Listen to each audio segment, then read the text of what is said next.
This is one of the most glorious and famous beaches in British history. The sand stretches unbroken as far as the eye can see. It's colonised by surfers, windsurfers, kite flyers and families. Yet I think relatively few people would recognise this beach. That's because I'm not in the UK, I'm at the northern tip of France. This is Dunkerque. Home to 200,000 people, some dramatic art and architecture, and perhaps the best mule frite in France, Dunkerque is strangely missing from the average British traveller's radar, which is surprising considering the town's crucial role in the 1940 evacuation of 1/3 of a million Allied troops in Operation Dynamo, and Dunkerque's present-day attractions. Starting with shopping, always a pleasure in France. And if you're after a one-stop shop, you can't do better than this giant hypermarket on the western outskirts of Dunkerque. Auchan, about the size of a small country. If you can't find whatever you're after here, you're probably better off without it. In Dunkerque itself, there are 600 retail opportunities, with many of the most alluring shops concentrated in the centre of town. You can find all the traditional shops that give you the real taste of France, or turn up any Wednesday or Saturday at this lively street market. Next, there's history. The origins of Dunkerque go back to the 8th century, but its most famous son was the 17th century privateer Jean Bart, who was a kind of legalised pirate and caused havoc amongst English shipping. He's revered by the French as a cross between Sir Francis Drake and Robin Hood.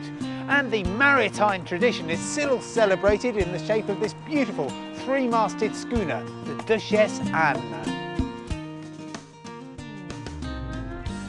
As with almost any French town, you need not look far for characterful, good value accommodation.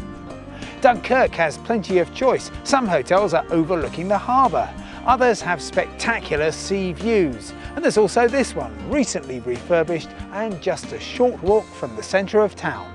And if you venture just a short way beyond the town itself, you can find a little treasure like this one just outside Dunkerque, a 4-star property that oozes luxury. Lieu d'art et action contemporaine, which loosely translated means that this is Dunkerque's hidden valley full of modern art.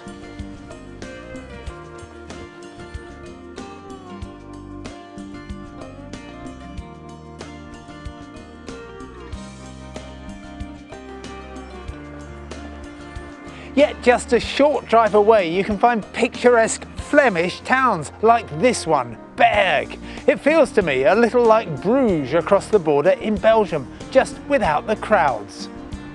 Berg remains somehow an unspoilt medieval town. It's renowned for its fromage and its saucisson, and every carnival day the mayor throws pork sausages to the hungry peasants. The picturesque town of Gravelines sits on the banks of the aptly named River Aar and is but a short distance from Dunkerque. During the summer, this seaside town bustles with visitors from its ever-growing marina. You can visit the town's famous fortified citadel, but perhaps the real pleasure is to take a leisurely boat trip round this fully restored maritime fortress, a treat that's definitely, as they say, worth a detour.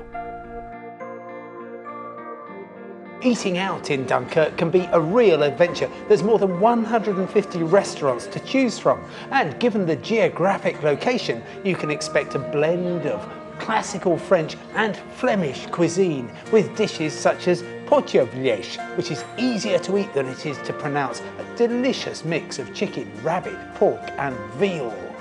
Of course, the strongest suit has to be seafood. This is, after all, one of France's top 3 ports. And here at La Réserve, dinner can be an artistic experience.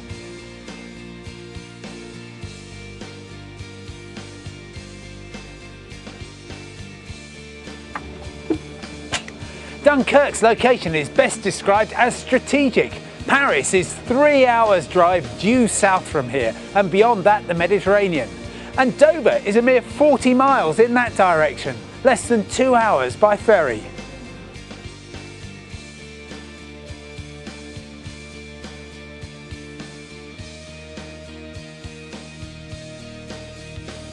I've tried all the ferry options from Dover, and I must say that Dunkerque strikes me as a lot more manageable than Calais. With only one ferry operator, there's less scope for confusion, and cars and trucks are very effectively segregated. The operator is Norfolkline, which began on the route in the year 2000. Now, when I first tried the service, it was something of a no-frills option, an alternative to the existing ferry operators. But in the past few years, 3 new ships have been deployed on the route, offering cruise ferry standards, plus a price pledge to meet or beat other ferry operators' fares from Dover. There's restaurants, bars, quiet areas for just chilling, plenty of retail opportunities, play areas for children, and a rather swish VIP lounge. Norfolkline now has 22% of the ferry market from Dover and carries more than 500,000 cars every year. But there's no sense of crowding, just a 21st century feeling of space, peace and quiet. Indeed, it's pretty much the exact opposite of the tunnel. You can dine out with a touch of class, stretch your legs on deck and watch the white cliffs of Dover approach, a warm welcome home after a happy adventure abroad.